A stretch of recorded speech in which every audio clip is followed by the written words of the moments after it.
ये देश किसका है आप कहेंगे सबका, हिंदू मुस्लिम सिख ईसाई सबका। यहीं पे रुक जाइए। हिंदू मुस्लिम वाली बहस बहुत नई है, उसे 6 बजे की टीवी डिबेट के लिए छोड़ दीजिए और पुरानी बहस पर चलिए। आर्य और द्रविड़ वाली बहस, वो बहस जो पूछती है कि पहला भारतीय कौन है, भारत के मूल निवासी कौन है और वो कौन है जो बाद में आए और इसलिए आक्रमणकारी कहलाए और बाद में यहीं के हो गए। ये बहस कहां तक जाती है कि मुगल विदेशी थे कि अंग्रेज विदेशी थे कि शक कुषाण हूण, कौन विदेशी थे कौन स्वदेशी थे। और जो आजकल के राष्ट्रवादी हैं उनके खिलाफ जो दूसरा खेमा है वो इल्जाम लगाता है कि ये भारत से आए, ये सही है या गलत है। कौन है इस देश का मूल निवासी, ये जानने के लिए हमें हरियाणा के राखीगढ़ी में चलना पड़ेगा। वहां पर एक 4500 साल पुराना कंकाल मिला है, कई कंकाल मिले हैं, अवशेष मिले हैं, उनका डीएनए लिया गया और उसकी जांच की पुणे के डेक्कन कॉलेज के कुलपति डॉक्टर वसंत शिंदे और उनकी अगुवाई में बनी टीम ने। रिसर्च से जो नतीजे आए वो इस देश के पॉलिटिकल और सोशल ढांचे को शीर्षासन करवा सकते हैं। हिंदुत्व का एजेंडा चलाने वाले खुद एक प्रश्न चिन्ह बनने के लिए तैयार रहें। वो सरकार सन्निपात में जाने वाली है जो तमाम किताबों को इस तरह लिख रही है कि भारतीय सभ्यता की शुरुआत ही वैदिक हिंदू धर्म से हुई। पहले राखीगढ़ी को जान लीजिए, क्योंकि बातचीत में बार बार राखीगढ़ी का जिक्र आ रहा है तो पहले उसे ही जान लीजिए। हरियाणा के हिसार में है ये जगह। 1963 में इस जगह को उस जगह के तौर पर जाना गया जहां सिंधु घाटी सभ्यता के अवशेष मौजूद थे। 1998 से 2001 के बीच यहां पर खुदाई हुई।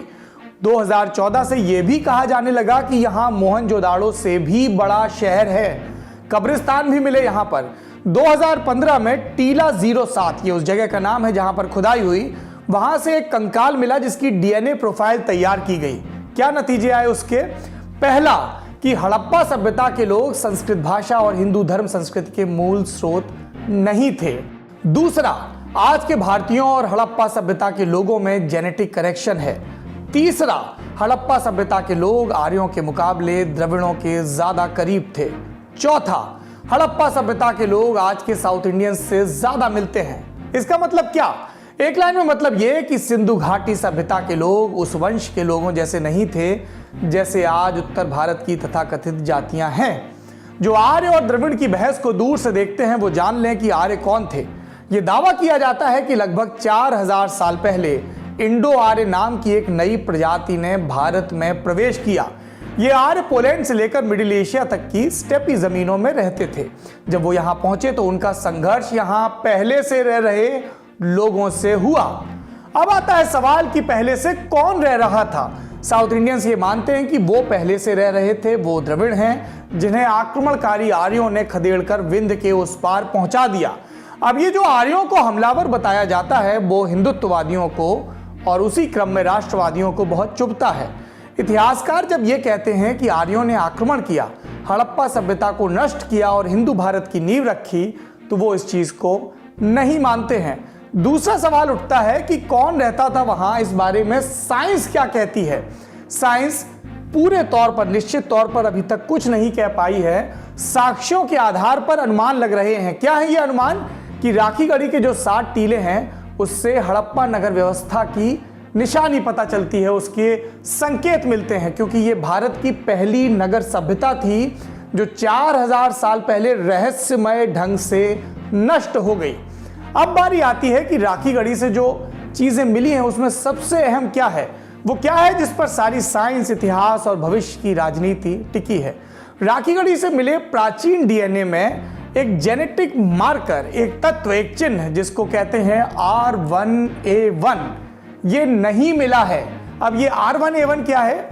जो आर्य हैं उनका एक जीन है, एक खास जीन जो आज तक हम सब निवासियों में पाया जाता है, खास तौर पे उत्तर भारतीयों में।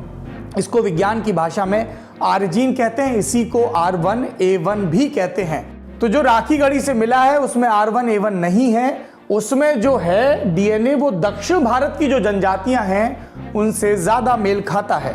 ये बात आपके लिए क्यों मायने रखती है? क्योंकि एक एवरेज उत्तर भारतीय के जीन में आज भी जो पुरुष नस्ल के हैं 17.5% हिस्सा आर्य जीन जैसा है। 2 बातें निकलती हैं इस पूरी चर्चा से। पहली, सिंधु घाटी सभ्यता के लोग हिंदू सभ्यता की शुरुआत करने वालों से अलग थे। दूसरी, वेद लगभग 1500 ईसा पूर्व के हैं और तब तक सिंधु घाटी सभ्यता के शहर नष्ट हो चुके थे। मतलब हमारे जो देवता हैं, उनकी जो कहानियां हैं, जो मंत्र हैं, उनका जो प्राचीन काल है वो सिंधु घाटी सभ्यता के बाद का काल है। ये सिंधु घाटी सभ्यता के बाद आए और हालिया रिसर्च ये संकेत करती हैं कि ये उन लोगों ने लिखा जो स्टेपी के मैदानों से यूरोप के उठकर इस देश में आकर बसे। इस हिसाब से जिन धर्मों को हम बहुत सनातन मानते हैं वो नए हैं। इस पूरी बहस पर राष्ट्रवादी क्या मानते हैं, आपको उनकी भी सुननी चाहिए। हिंदू राष्ट्रवादियों ने आर्यों को कभी बाहरी माना नहीं है। आर्य समाज के संस्थापक स्वामी दयानंद सरस्वती ये मानते थे कि आर्य इस देश में सृष्टि की शुरुआत से थे और वो तिब्बत से आए थे। बाल गंगाधर तिलक मानते थे कि आर्य भारत में 10,000 साल पहले आर्कटिक से आए थे। आरएसएस के मुखिया रहे गोलवलकर मानते थे कि तिलक सही कह रहे हैं, वो आए तो आर्कटिक से थे लेकिन तब उत्तरी ध्रुव भारत का ही हिस्सा था। वहीं कोई विद्वान द्रविड़ और आर्यों को ये कहकर जोड़ता है कि द्रविड़ों की भाषाएं संस्कृत के जरिए जुड़ी थी। ये सब तो ऐसे लोगों ने कहा जो समाज सेवी थे, जो राजनेता थे, जिनकी अपनी एक राजनीति है जिसके हिसाब से वो ये तर्क करते हैं।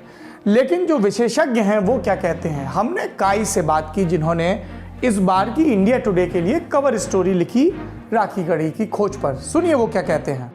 मेन रिजल्ट्स ये हैं कि जो इंडस वैली के पॉपुलेशन है इस सैंपल में जो निकले हैं, उनके ancient ancestral south Indian population का निशान काफ़ी तगड़ा है उसमें। और ये भी दिखाता है कि इस पॉपुलेशन का मिक्स था, ये एंशिएंट साउथ इंडियन के साथ और एक ईरानियन एग्रीकल्चरलिस्ट पॉपुलेशन के साथ। और एक दूसरा पेपर भी निकला है इसी साल में, वो भी अभी तक अनपब्लिश्ड प्री प्रिंट है, जिसमें स्टेप पॉपुलेशन का माइग्रेशन का एविडेंस निकला है। और इन दोनों से ये निकलता है कि स्टेप पॉपुलेशन का माइग्रेशन इंडस वैली सिविलाइजेशन के बाद हुआ, या जब ये सिविलाइजेशन ख़त्म हो जा रहा था। आपने सबकी बात सुन ली, लेकिन हिंदुस्तान में हर बात का एक सियासी मतलब होता है। क्या असर होगा राजनीति पर? जवाब यह है कि पोस्ट ट्रुथ का जमाना है। और बात अगर सिंधु घाटी सभ्यता की करें तो पूरा सच तो अभी जानकारों को ही नहीं पता है। इतिहास पर माथापच्ची ऑलरेडी मची है। देश बदले न बदले इतिहास बदल रहा है, नए तरीके से लिखा जा रहा है। जो राजा हारे वो भी किताबों में जीते जा रहे हैं। पार्टियों की राजनीति ऐसी है कि अबोध हिंदू मन को गुदगुदाए रखना चाहती है, उन्हें इस मीठे सपने में रखना चाहती है कि वो हमेशा से महान थे। एक दूसरा तबका भी है जो मुगलों की महानता को मुसलमानों से जोड़ता है, गोया मुगलों के राज में सारे मुसलमान सोने से लदे थे। सच इसके बीच कहीं है। राजा का अपना एक धर्म होता है, तौर तरीका होता है, प्रजा हमेशा से ही गुर्बत में रहती है। लोकतंत्र आ गया है, राजा की जगह नेता आ गए हैं। प्रजा देखे अपने आसपास और सवाल पूछे इतिहास की इन सब बहसों के बीच कि उसकी गरीबी में कितनी कमी आई है। और सबसे बड़ा इंतज़ार, सबसे बड़ी दुआ तो इस बात की है कि हमारे जीते जी सिंधु घाटी सभ्यता की लिपि पढ़ ली जाए, ताकि हमें पता चले कि हमारे महान पुरखे क्या सोचते थे और ऐसा क्या हुआ जो अचानक उनकी सभ्यता नष्ट हो गई।